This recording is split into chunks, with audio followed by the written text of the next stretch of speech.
আমাদের নতুন প্যানেল কিন্তু আমরা তুলতেছি সালের মধ্যে। হ্যাঁ রিফন ওটা ধরো, ওটা ধরো ভালো করে, ওটা ধরো। তুই এবার পড়িস না, আমি তোর ধরছি, সমস্যা নাই, আমি তোর ধরছি। জুতা রাখলে পরে তাহলে আর পড়বি না। ধরছি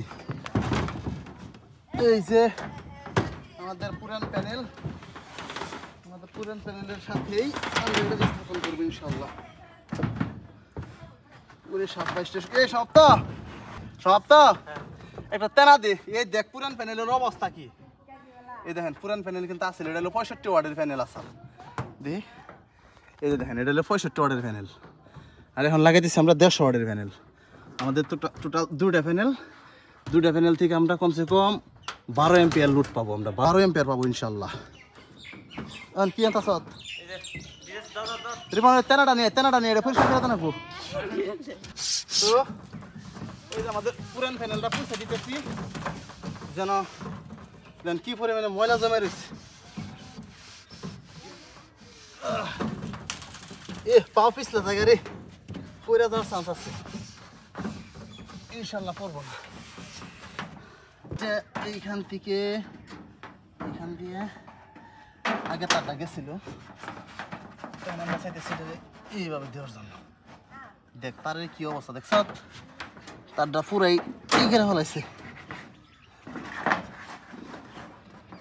এইভাবে দিন, এই তো বিসমিল্লাহ। হ্যাঁ এখন আমরা এই প্যানেলটাকে এটার সাথে এইভাবে দিব।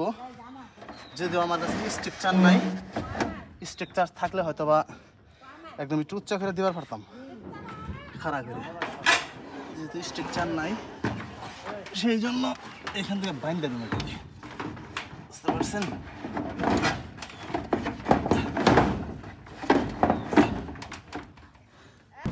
এটার দিন এই যে এটার সাথে বাইন্ড দেয়, এটার সাথে বাইন্ড দেবেন।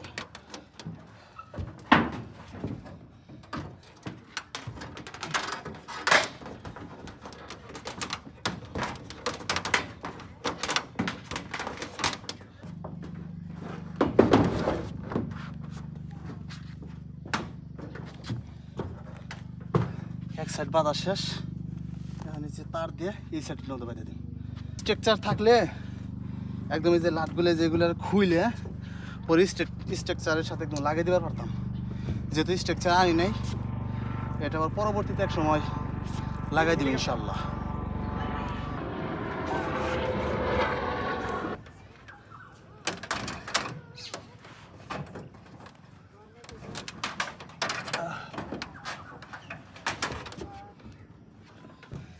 তো আলহামদুলিল্লাহ যে দেখেন পুরান সোলারের সাথে যে নতুন অ্যাড করে দিছি, প্রচুর পরিমাণে রোদ, এমন পরিমাণে রোদ মানে বলার বাইরে। তার মধ্যে হলো টিনের চাল, প্রচুর পরিমাণে রোদ। এই যে দেখেন আলহামদুলিল্লাহ, তারপরেও আমরা সেট আপ শেষ দিছি। এখান থেকে পুরানো তারটার মধ্যে একটু ট্যাপ পেঁচে দিছি আর নতুনটার মধ্যে দিয়ে দিছি যেন রোদে যে কভারটা নষ্ট না হয়। তো পুরো ফুল ভিডিও আপনাদেরকে দেখাবো অবশ্যই।